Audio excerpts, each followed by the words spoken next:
Two, since the conflict has begun, how many drones and missiles has Iran launched? And how many of those have targeted civilian sites? And can you give us some examples of the civilian targets that have been struck by those drones and missiles?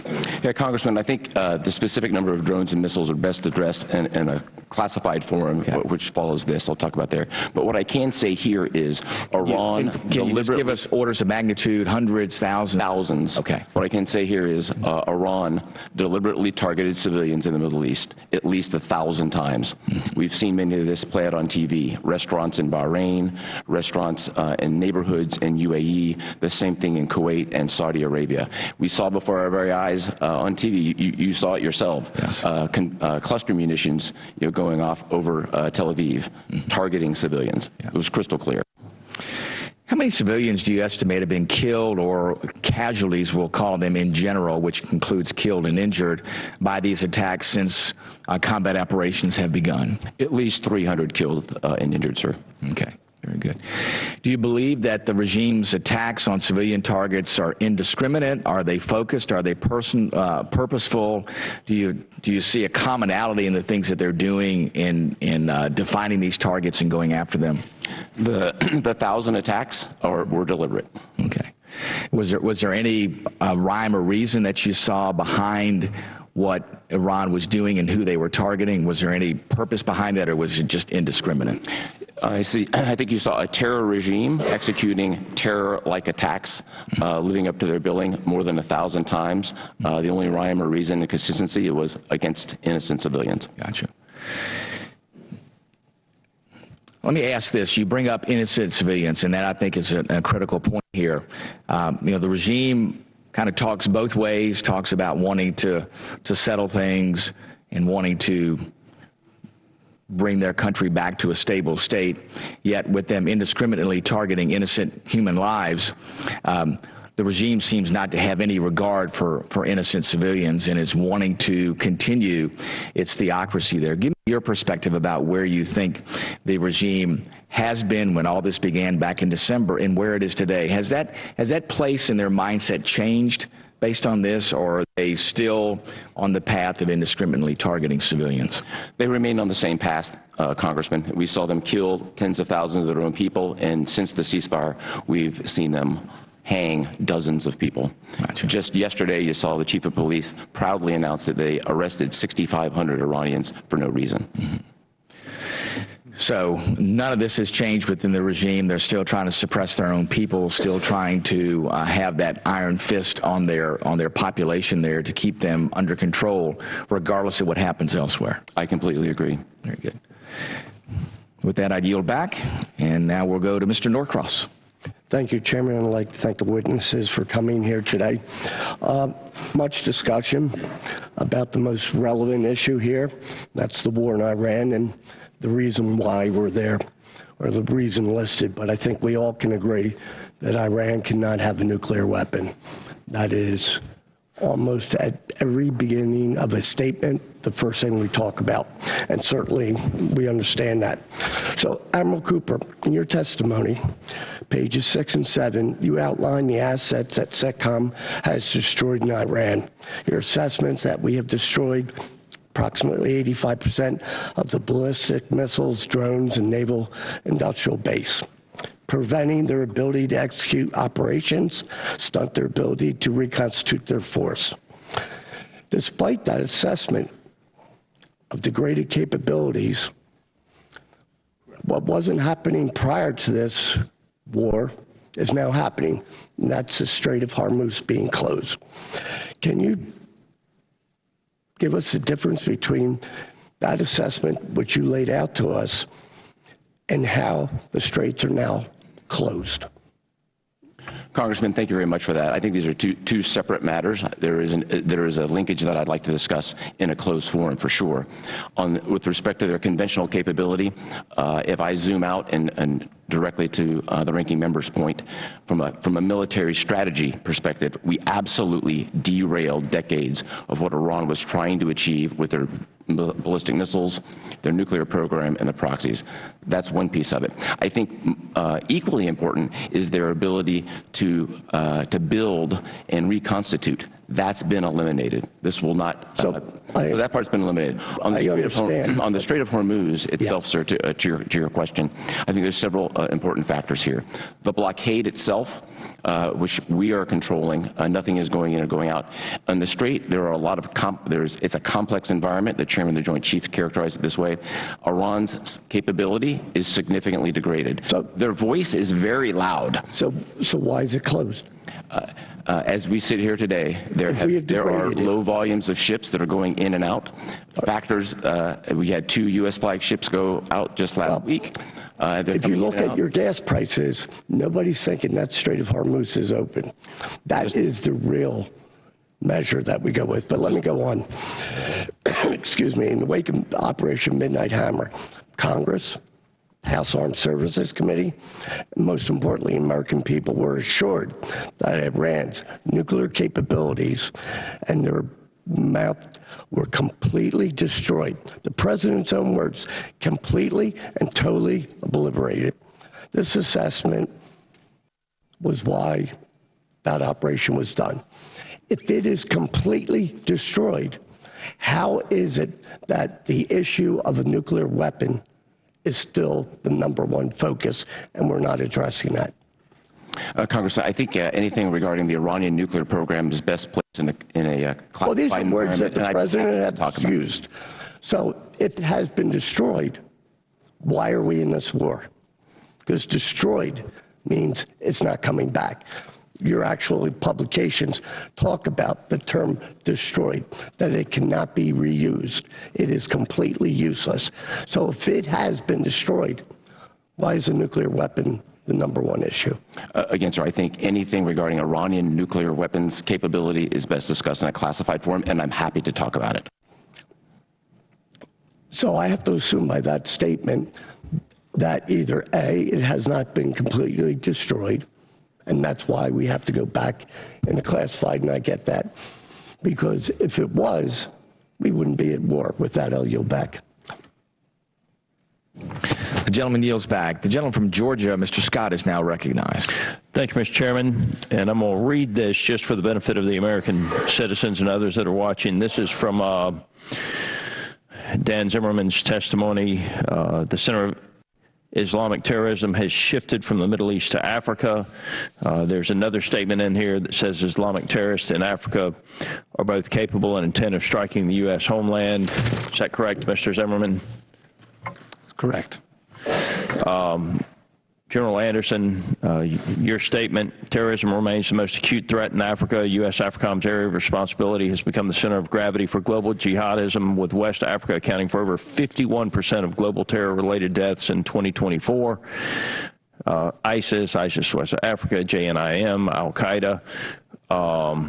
Pretty powerful paragraph written there that I hope some people will take heart to.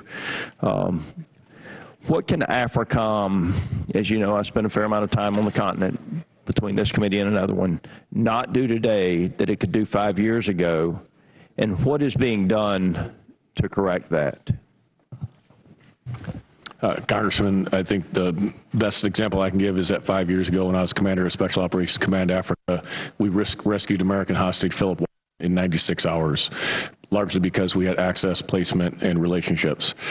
Today, Kevin Rideout is on day 209 of his captivity because we do no longer have the same level of relationships and access that we had before.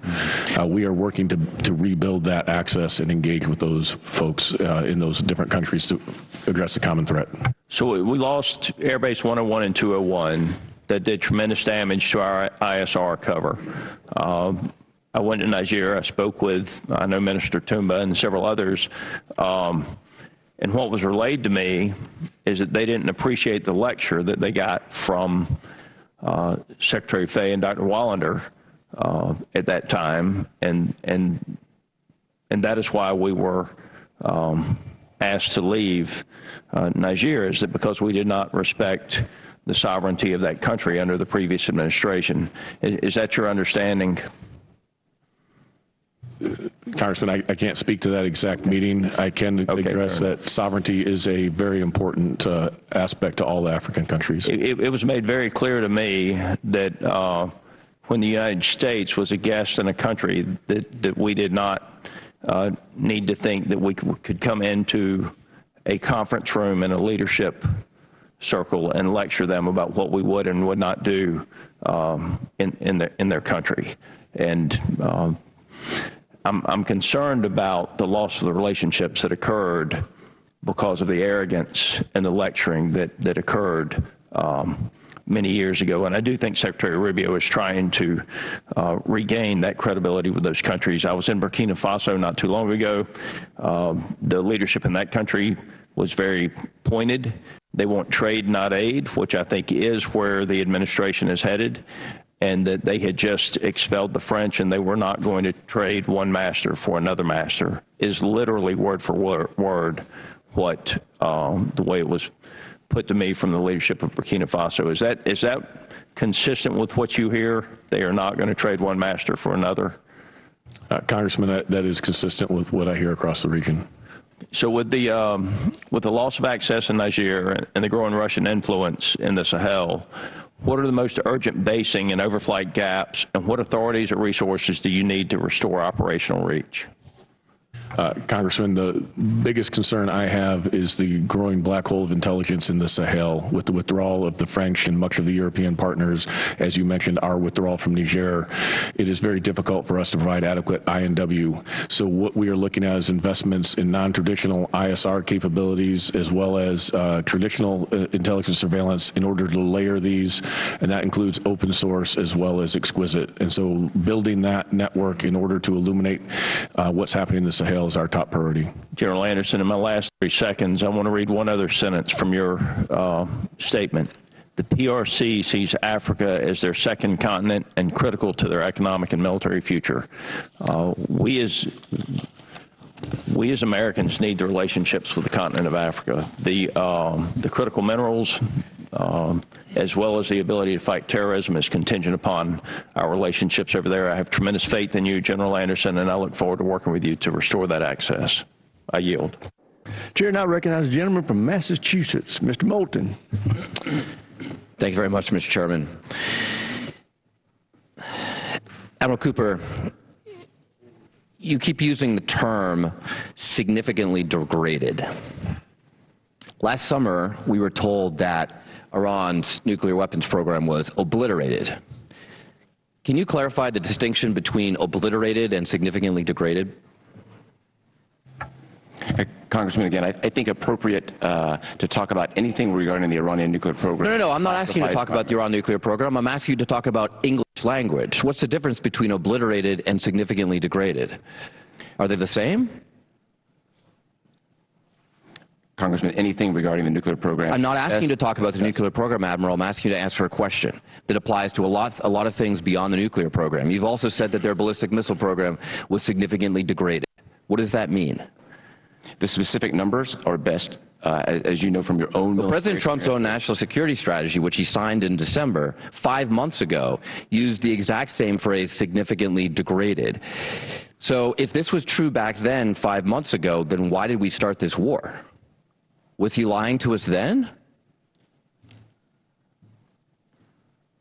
Congressman, from a military perspective, regarding... Admiral, are you familiar with General Westmoreland? I'm very familiar, Congressman. He's well known for talking about body counts. Now, when I think about you in this war, I always think about how you always got up there and would say everything's going according to plan. So let me just ask, Admiral, where was closing the strait in the plan? I'm happy to discuss the specific operational aspects. But did you just not anticipate that? Do you not think that Iran could do that?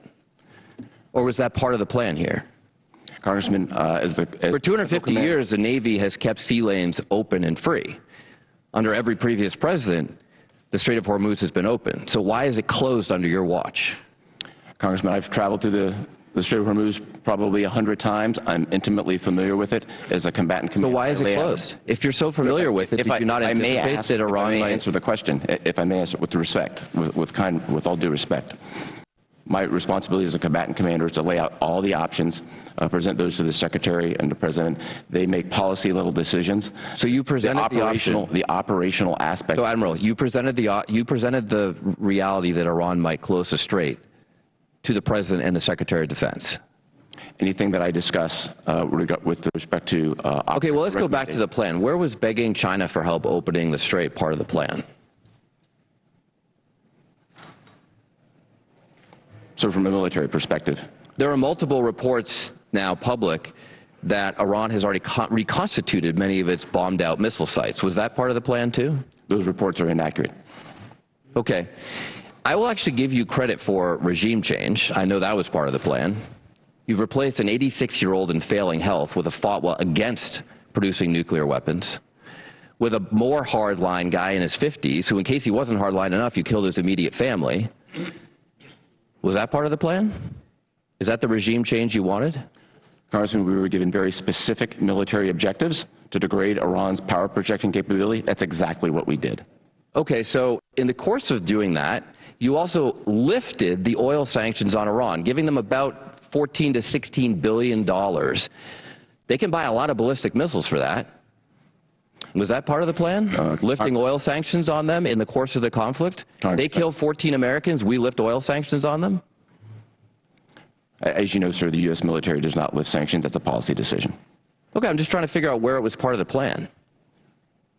On March 5th, you talked about how you built the most integrated air missile defense or air defense system in the Middle East, and yet well into the war you had to ask Ukraine for help with defenses against drones. That's not accurate. Okay. What about oil prices, gas prices? Was oil prices going up 56% part of the plan? Congressman, as you know, from a military perspective, we don't deal in oil and gas prices. I defer to the appropriate authorities within the government. Okay, so since none of this seems to be part of the plan, what's the plan now? What's the plan now to actually win this war? Because it feels like we're losing. We don't have a nuclear deal. We don't have the strait open. The President has called for unconditional surrender. Is that part of the plan? Congressman, we achieved all our military objectives. We're presently in a ceasefire. We're executing a blockade, and we're prepared for a broad range of contingencies. Well, it doesn't seem to be going well, and I would like to know how many more Americans we have to ask to die for this mistake. Do you know? I think it's an entirely inappropriate statement from you, sir. With all due respect. With all due respect. It's not a statement, it's a question. Chair, I recognize the gentleman from Tennessee, Dr. Desjardins. Thank you, Mr. Chairman. Admiral Cooper, Israel, Jordan, and our partners in the Gulf demonstrate historic capabilities and cooperation to defend themselves and enable Operation Epic Fury. This trust was not built overnight. What role does CENTCOM's long-running military partnership and security cooperation play to achieve these operational effects? So our partnerships in the region over the last several months from the mill-to-mill perspective have been dramatically enhanced. I'd particularly like to cite the shoulder-to-shoulder operations with 5 of the 6 GCC countries with whom we have Patriot batteries assigned, not just figuratively, but literally. And these countries in particular, Saudi Arabia, Bahrain, Qatar, UAE, and Kuwait, employ their Patriots to protect Americans. I think that's the greatest sign of what integration looks like and what strong partnership looks like. Do you think that our NATO allies and European allies are safer because of Operation Epic Fury? Yes, sir, I do. I don't know whether you can say whether or not you're disappointed in the lack of response and cooperation from our NATO allies, but maybe Mr. Zimmerman would opine on that. Thank you, Congressman.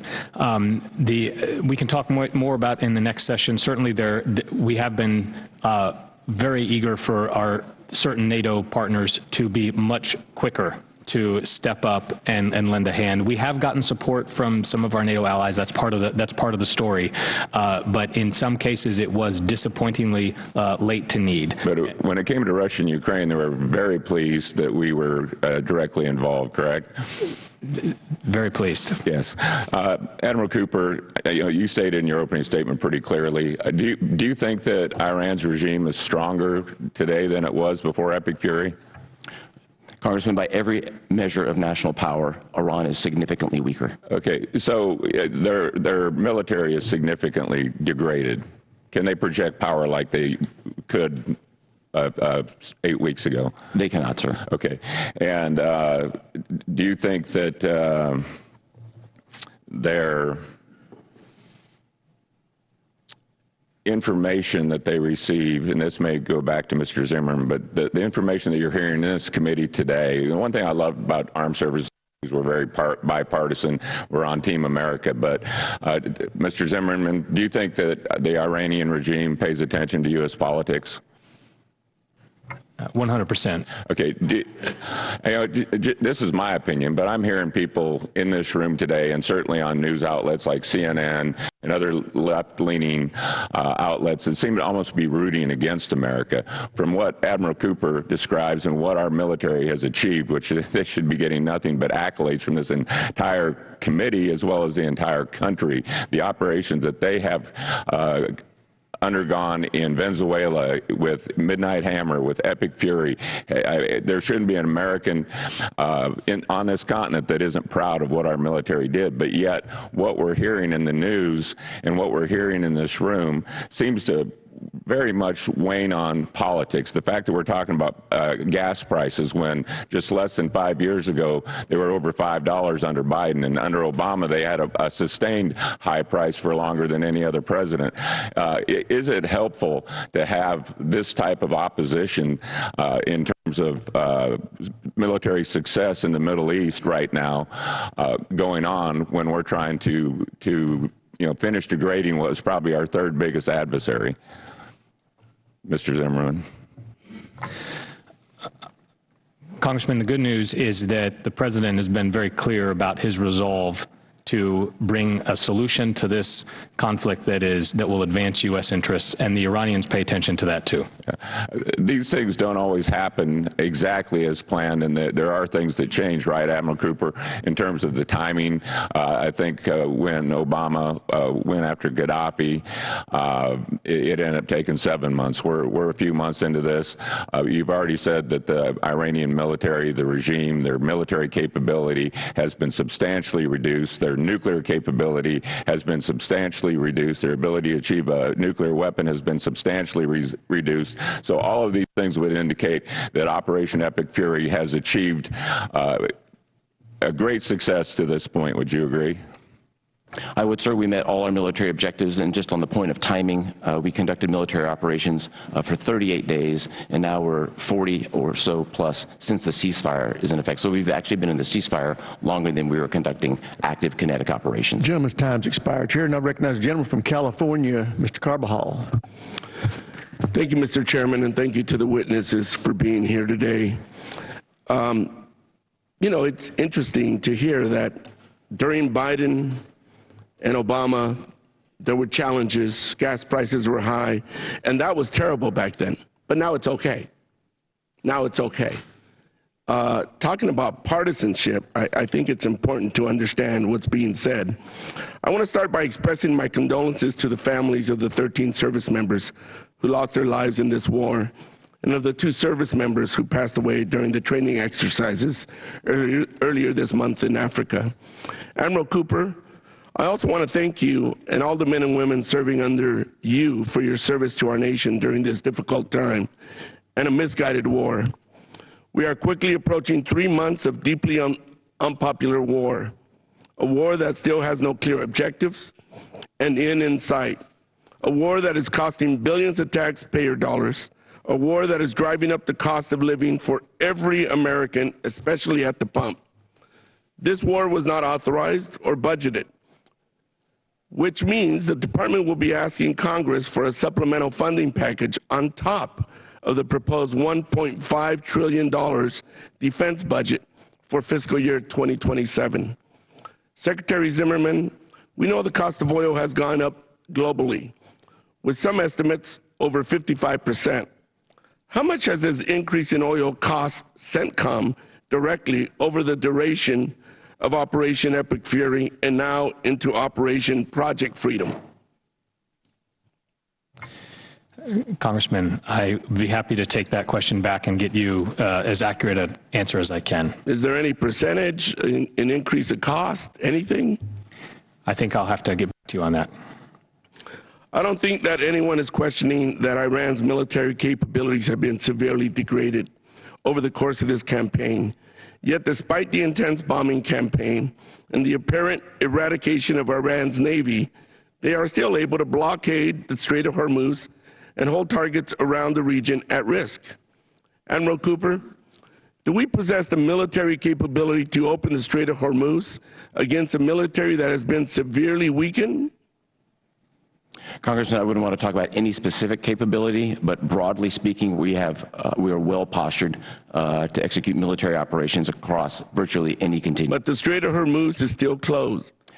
Congressman, the Strait of Hormuz in the last couple of weeks have had multiple instances of ships passing through, including U.S. destroyers, U.S. flagships, and just last night. Secretary Zimmerman, earlier this month, there were reports that the Civil Military Coordination Center, or the CMCC, was set to be shut down. The administration denied these reports. Can you confirm whether the CMCC is actually closed, or there are a plan that it will be absorbed into another entity? Congressman, my understanding is no final decision has been made along those lines. And the thing I would like to say is that, first of all, as has been said before, no one does more to protect civilians in a wartime scenario or in a conflict scenario than the United States. And we are moving, if I may borrow a phrase actually from Admiral, we are moving from compliance to culture. The principles that are inherent in protecting civilians are now baked into our processes in a way that hadn't been before. Let me continue. How much is the CMCC currently overseeing the distribution of humanitarian aid into Gaza? What are the current obstacles to aid delivery? And how would the closing of the CMCC affect aid delivery? Can I defer to you on that? Yeah. Let me defer to Admiral Cooper on that. So the CMCC plays an indispensable role in both stabilization and the coordination of the delivery of humanitarian assistance. Since its inception, more than 70 countries and international organizations are in the CMCC. Admiral, what are they doing right now? They are helping to coordinate the delivery of humanitarian assistance and keep the ceasefire in effect, which has been successful for the last 7 months. How much aid has been delivered in the last 6 months? I can come back with the exact number, but back in December, the IPC, who is the oversight organization for aid, said that famine is no longer a threat in Gaza. I think it's a reflection of U.S. service members' absolute commitment to this mission, which has gone extremely well. Thank you. Mr. Chair, I yield back. I thank the gentleman for yielding. Chair, and I recognize the gentleman from Mississippi, General Kelly. I thank you, Mr. Chairman, and I thank the witnesses for being here. I just, at some point, the politics has to stop on this committee. When they say, kill them with kindness, take them out, 86 them, blow them away, nuke them, destroy them, that's hyperbole. When President Trump says that, it's an actionable term. It's either one or the other. It's not both. And to use it when it's convenient politically is not right for either party, for either side. I would just say, when the president said give no quarter, did he give a lawful order to the military to give no quarter, or was it just a tweet or something that he said? Did he give anybody sitting at that table a lawful order to give the enemy no quarter? No, sir. No, sir. Did either of you interpret any tweet, message, talk on TV, anything else? Did you interpret that as the right for you to give the enemy no quarter? No, sir. No, because it's hyperbole. It means we're going to tell you everything necessary to win this war and nothing more. I now want to talk to you, General Anderson, about the Buckeye H-3 Delta platform that's reportedly flying in AFRICOM. Is the data being collected actual and used today in AFRICOM, SOCOM, and other places around the globe? Yes, Congressman. The platform does pretty well in working in with other platforms that we have to help build a picture, a common operating picture for you in AFRICOM. Is that correct? That's correct. Okay. Admiral Cooper and General Anderson, how significant is the difference between having a forward deployed ARGMU already in theater versus relying on a sword spur arriving 7 to 10 days later? So ARGMU plays an indispensable role across the 20-plus mission sets that it has. We see the value, as we sit here right now, enforcing the blockade. They're playing a predominant role in that enforcement. And I want to talk a little bit about oil prices, too. There's been a lot to do. In June of 2022, the average U.S. gas price was $5.02 a gallon. $5, which is much higher than it is today. During much of the previous administrations, not just Democratic, it has been higher than it is right now. But now it seems to be an issue. I don't like high gas prices. I think consumers do not like that. Do you feel like your military objectives and your political objectives are doing everything they can to end this as soon as possible to get those prices down, even though they're not the highest they've ever been? Yes, Congressman. I also want to talk about, I heard one of the further members talk about us lifting sanctions on Iranian oil. During the early days of the Ukraine operations, did we not lift embargoes over Russian oil to allow them to fuel their war machine? And in fact, did it not allow them to create more weapon systems and manufacturing to go after Ukrainians than all of the aid combined that we gave them as NATO and UN and everyone else? Did not the oil revenues that Russia was getting, because we allowed them to flow it into Europe, was it not greater than the amount of aid that we gave Ukraine? Congressman, I haven't done a side-by-side comparison, but certainly the Russian oil revenues are, it's a huge part of their economy, huge revenue, and they benefit tremendously from that and can turn it into war-fighting capability. And Admiral and General, as a combatant commander, do you feel more comfortable with the U.S. being an oil and energy exporter rather than relying on foreign sources, many who are not our friends, having to supply us in order to conduct combat operations? So access is always important, and the quicker the access and the more direct is always the best. And if it comes right from America, that's simply the quickest way to get it. That's great. And in my last 35 seconds, just very briefly, how important is the state partnership program across both of your regions? Congressman, I think the state partnership program is the greatest strategic investment we've made as a department since the Cold War, and it is absolutely critical to our force projection and our engagement on the continent. I halfway agree with you, but also I met in training those foreign leaders here at U.S. schools. That's also pretty important. Wouldn't you agree? It is one of the most desired things from our partners, and it's one that has the longest term, most influence. I yield back, Mr. Chairman. Good points.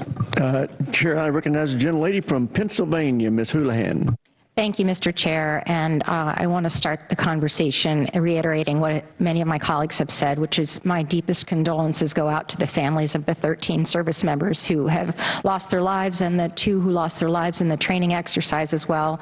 My enormous gratitude to all of you who wear the uniform for your service, and to Susan and to all of the families who have served that in that special way that only those of us who have been a family member understand. My mother's name is Susan, and she was a Navy brat and a Navy wife. We are each here in service in different ways. We should assume the best of one another, and we should assume that each and every one of us is a deeply patriotic person. You should assume that my questions come from that. My oversight is my duty, my constitutional obligation. There is a lot of terminology in warfare as well that we've been speaking about here. Some are very appropriately recognized terms, and I appreciate, Admiral, that you recognized in your opening terms the law of armed conflict. We also spoke about the military terminology and definition of blockade as well. Admiral, my questions start with you. Would you characterize the Iranian regime's perception of the war as them being in an existential war where the regime's continued survival would be considered to be at risk? Congressman, first, thank you for the warm words. I think best characterizing Iran's view right now would fall under an intelligence umbrella that I'd be happy to talk about in a classified environment. Do you feel the regime feels as though they're being threatened existentially by this war? Again, I think there's some very specific intelligence on this. I look forward to that, but I feel as though this is an easy question. How would you characterize our approach to the war? Is it existential? Or is it perhaps a limited war by the definition of limited war? I would characterize things as we sit here right now as being in a ceasefire with us prepared to operate and execute a range of contingencies. Have we been involved in a limited war with Iran? I think by definition, 38 days would constitute a limited war. Thank you. Thank you. So if we are in a limited war and they believe themselves to be in an existential crisis, and I look forward to the conversation in classified, that is significant because we have a misunderstanding, a misalignment of what it is that our goals are. It makes me think, honestly, of Vietnam, where my father served, where the military appropriately, amazing military, singular military, shared enemies killed, ground taken, bombs dropped, but we still lost that war. My father served in that war. The political end goal was badly crafted.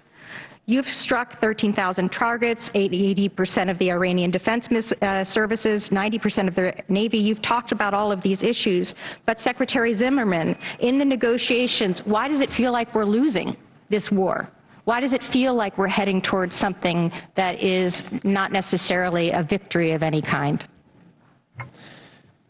Congresswoman, I can't say I share that feeling. The negotiations, as you note, are ongoing, and as a department, we stand ready to backstop those negotiations. What does success look like for the president? What would winning look like? What are we waiting for in terms of negotiations? I'll defer to the White House on the specific aims of those negotiations. I think, as has been stated clearly, the president is looking for a long-term solution to secure the interests of the United States and reduce the Iranian threats. I just worry that we're in a position where we are at a stalemate. Two blockades don't make a right, and that's, I think, where we are right now. I'll turn to another question with my remaining time. Open's reporting, source reporting says that there's about 50,000 service members in the Middle East. If you had 9,000 fewer of them, or 18% fewer, would that make your job more difficult? We would have less flexibility for a range of contingencies. So it would be more difficult? Yes, it would be, of course. How have our forces, in your opinion, fared thus far in the war? Have you had any issue with their dedication, with their performance, or their achievement in their duties? Are our forces meeting the standard? Our forces are exceeding the standard. My best characterization is they establish themselves as the latest, greatest generation. Thank you. I agree. Mr. Zimmerman, 18% of our service members are women. The Admiral just testified that 18% decrease in personnel would make it harder for the mission to get done, and that all of his forces, including the women, are meeting the standard, exceeding the standard, in fact. I would ask perhaps someone, perhaps you, sir, to talk to the Secretary of Defense and let him know that we already have the data, that we already know the answer to whether women in combat can serve and serve appropriately. There are no further studies required. Thank you, and I yield back.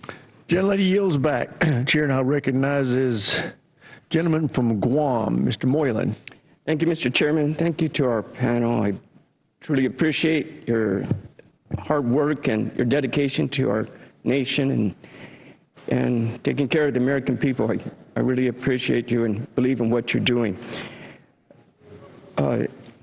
Admiral, in your written statement, you talked of how we're doing with the situation, but you also talked on how we can maintain this from not continuing on. A long-term solution, I looked at it as in with burden shifting, talking with our allies on how they can become more active in investment, especially into the foreign military sales. Burden shifting that would help us maintain this freedom that you are establishing now with the wins that you're getting. Guam played a critical role also in your area as well, with Midnight Hammer as a decoy in the situation. And I see we're using our first and second island chain as our allies in the Indo-PACOM, as we have the allies in CENTERCOM that you're working with too. And also with affording them the foreign military sales as well and protecting our oceans.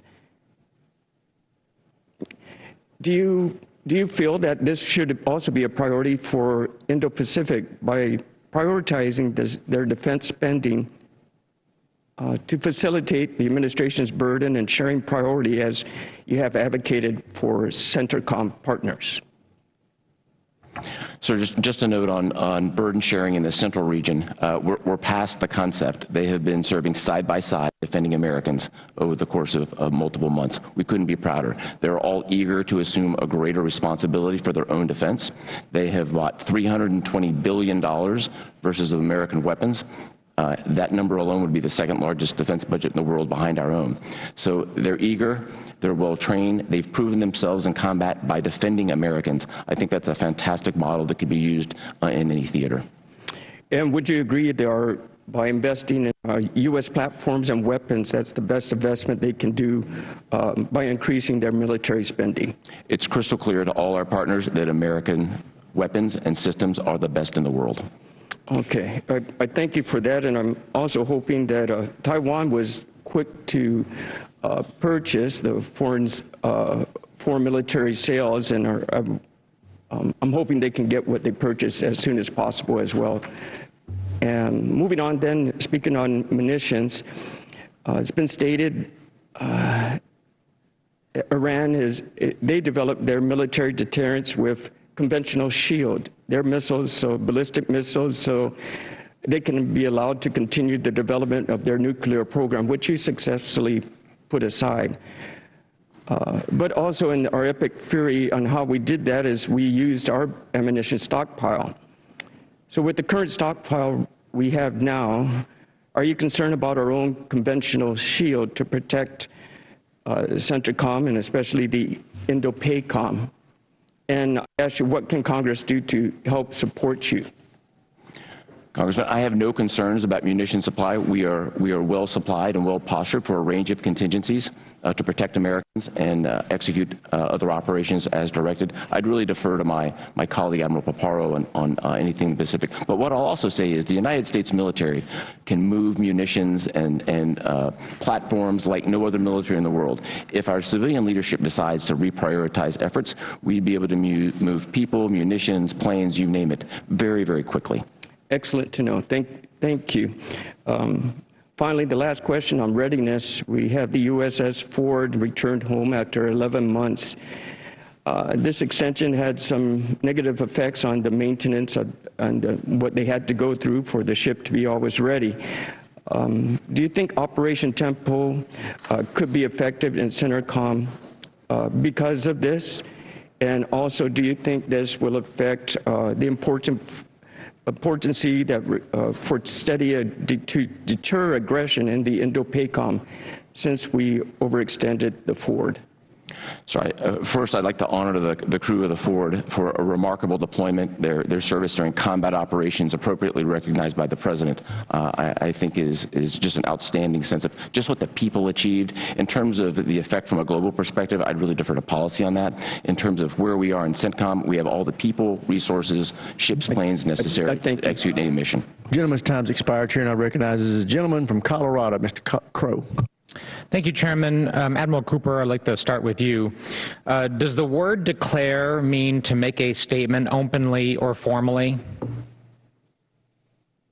That's what the dictionary says it says. Would you stipulate to that? Declare, sir. I think to make a statement openly and publicly, formally. Yes? Yes. Okay, great. Are you familiar with the DoD Law of War Manual? I am, sir. You've studied it throughout your decades in service. I have, sir. And does the Law of War Manual prohibit certain actions? Of course. It defines legal. It does. Yes. Pretty basic question. Yes. Does it also prohibit saying certain things? I'd have to dig into the details, but there are certain, I'm certain that it does, but okay. Again, I take that for the record. I will, okay, so how about this? Section 5.4.7. Are you familiar with that section? Probably not off the top of your head. Not off the top of my head. I'll read it for you. Sorry. It says, the title of it is this: Prohibition against declaring that no quarter be given. So it says you can't say something, right? Yes? That's, I will go with this line. Pretty basic. Yes, sir. Okay. Let me read it. It is forbidden to declare that no quarter will be given, This means that it is prohibited to order that legitimate offers of surrender will be refused or that detainees such as unprivileged belligerents will be summarily executed. Moreover, it is also prohibited to conduct hostilities on the basis that there shall be no survivors or to threaten the adversary with the denial of quarter. This rule is based on both humanitarian and military considerations. This rule also applies during non-international armed conflict. Does that make sense to you? It's clear from a U.S. military perspective, we follow the law of armed conflict. That's right. And so you would follow this section too? The U.S. military follows the law. Correct. So you would never declare a state openly and publicly that no quarter being given because our own law of war manual prohibits it, does it not? I have never made a declaration. You haven't? Oh, no. Does the law of war manual prohibit it? I'll take that for the record. But I just read it to you. I just read it to you. Yes, sir. You're a combatant commander. You're one of our most senior military officers with tens of thousands of service members under your command. Does the law of war manual state that it is prohibited to declare that no quarter be given? It prohibits a large number of things. No, I've asked you. I will follow. I just read the provision to you. I just literally read the provision to you. Does it prohibit you or anyone else from declaring that no quarter be given? I just read it to you. We will follow everything that's in the law. Answer the question, Admiral Cooper. You have tens of thousands of service members under your command. And I literally just read a provision from the law of war manual, our own manual. Will you not just say what I just read to you? I will say that we will follow the law of armed conflict to the T. This is just unbelievable to me. I find the same thing, sir. This is just unbelievable to me. We will follow the law of armed conflict very calmly. You have tens of thousands of service members under your command. I literally, verbatim, just read a provision from our own law of war manual, and you will refuse to say what that provision says. Will you agree that it is prohibited under our own manual that you and all the people under your command are obligated to follow to declare that no quarter be given? I will agree, consistent with my constitutional responsibility, to follow the law of armed conflict to the T. And I expect everyone working for me to do that. This is not leadership. This is not leadership. To not be able to say something as basic. The people, the men and women who we represent, who are under your command, deserve leadership. Mr. Chairman, I object. This is a personal attack. This is unfair, and I appreciate the Admiral very much. It's a Navy dad. This is well within the purview. This is well within the purview of my questioning. If I may. It's the gentleman's time. I reclaim my time. Can I reclaim some additional time? I'm going to give you some extra time. Go ahead. It's our job to make sure the law is being followed. That is literally the obligation of this Congress. I read to you a provision of our own law of war manual, and all I want you to say is what the provision says. That it is prohibited, this is the title, this is what the title says, to declare that no quarter be given. I will follow the law to the T and expect everyone to do the same.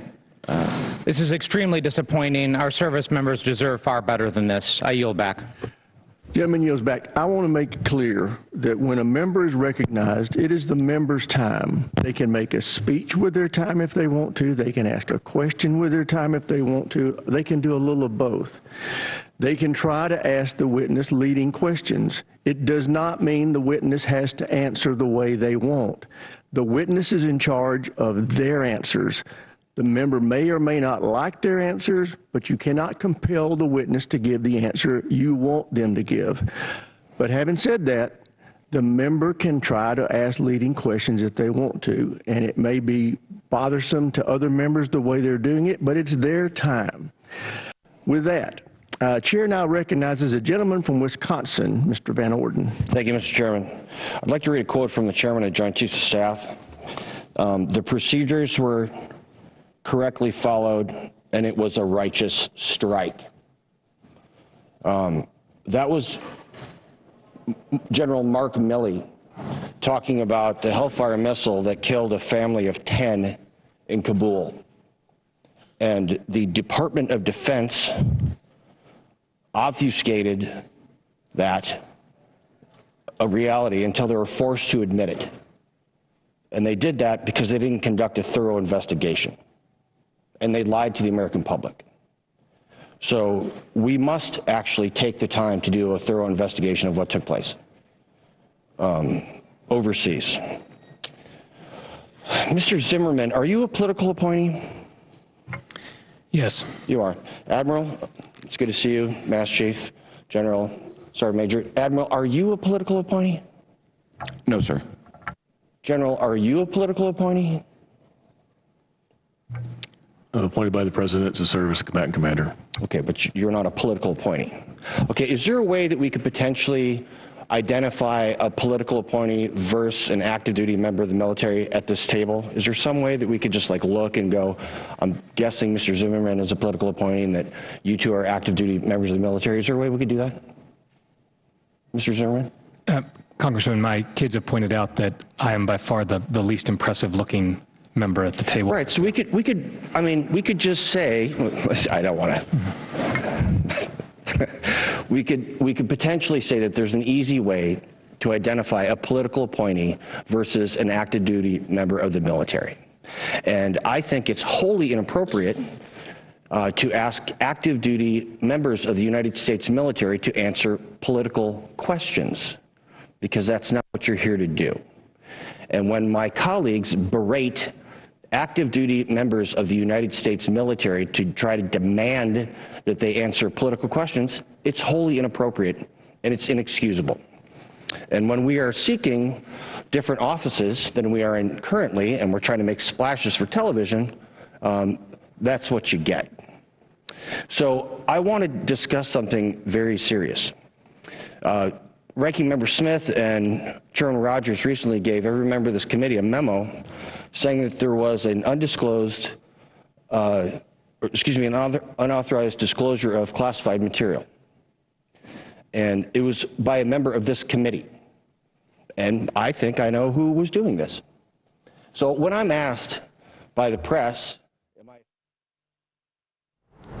Well, ladies and gentlemen, this is a hearing before the House Armed Services Committee on War in Iran, as the commander of the U.S. Command have delivered his statements. Now, a live session of the European Parliament in Strasbourg, which is attended by EU High Representative Kaja Kallas, in order to address the current crisis in the Middle East region and the ongoing strategy for handling the situation in both Iran, Syria, as well as reducing the U.S. military deployment. We are all against the militias in the Middle East, but certainly we cannot support any military intervention without the backing of international law. So I would like to ask you for concrete issues. When will the EU Middle East strategy be published? What specific policies will you launch related to upholding international law? How will the Gaza facility will operate? As far as we know, UNRWA has not yet received EU funding. Alternatives considering following the end of the UNIFIL? And will you work to activate blocking statutes to protect our European judges investigating war crimes in the region? We just knew how they withdraw the sanctions against Francesca Albanese in the US. Thank you.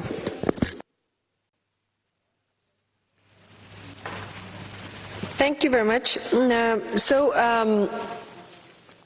It is the EU Middle East strategy is in the working plans, but it's no point if drafting it right now when there's so much uncertainty. It depends very much how this war ends on all the fronts. But we have been engaging with the Gulf partners really, and it's actually in their interest as well that we are part of the security architecture of the region, because what everybody agrees is that the security architecture will be completely different after this war is over. And clearly the Gulf partners have also seen that we are reliable, credible allies, and we need to be part of the future build-up as well.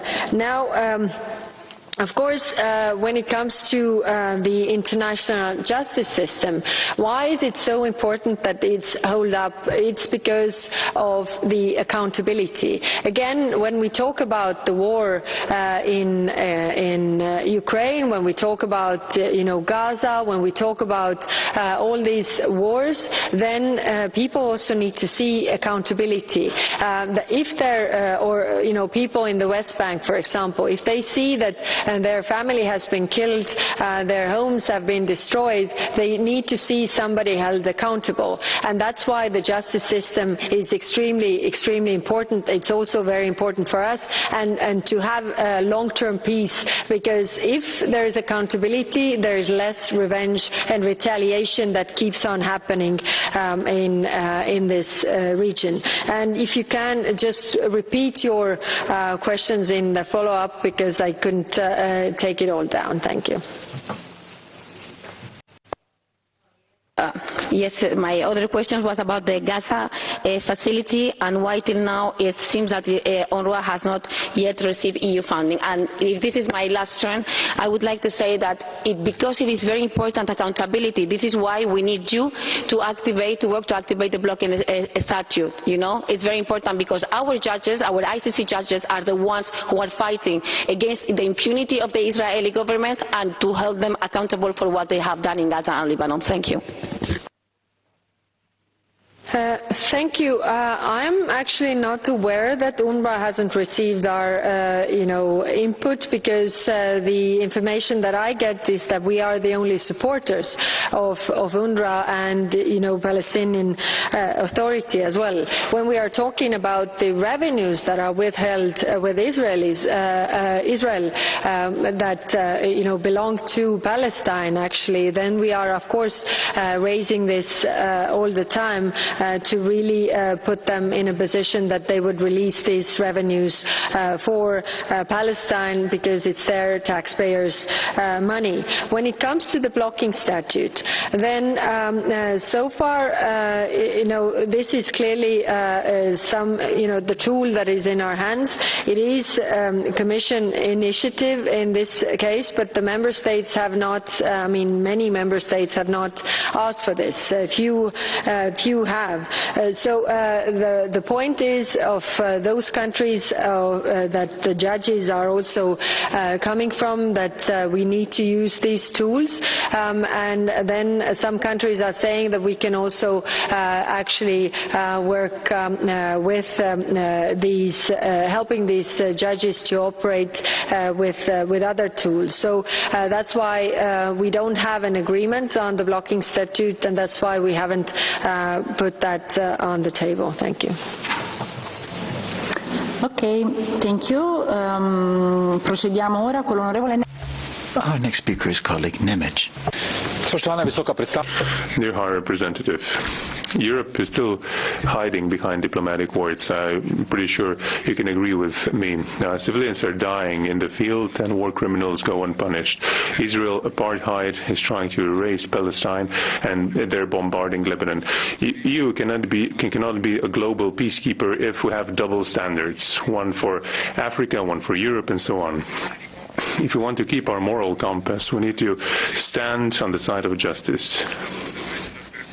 Ursula von der Leyen said that a rules-based system is finished, but still, and the EU cannot rely on this system anymore. But what is left if not international law? What do we have if we don't adopt sanctions against Israel? What will this lead to? And if we don't adopt sanctions, then these stories will just repeat themselves in Europe, in Africa, and elsewhere. You said that you have no leverage, but at least put a proposal on the table so we can see which member states do not support cooperation with Israel. Thank you.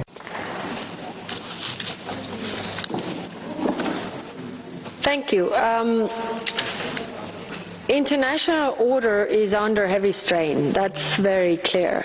We see international law being breached every day. And now the question is, how do we approach this? When we look back in history, then, League of Nations was established so there wouldn't be any wars. And, it didn't fail because the principles were wrong. It actually failed because the founders of this organization didn't keep to those principles. So the United Nations was established with the UN Charter. And UN Charter is actually very clear. I think everybody agrees to it. But again, I come back to my previous point when I answered your colleague, that it lacks accountability. So I think also these times where we are living now, we have to use it in order to develop international law further, to also have, accountability so that nobody feels that they are above the law. Because if you just start the wars and nothing happens to you, you just, send soldiers to kill other soldiers.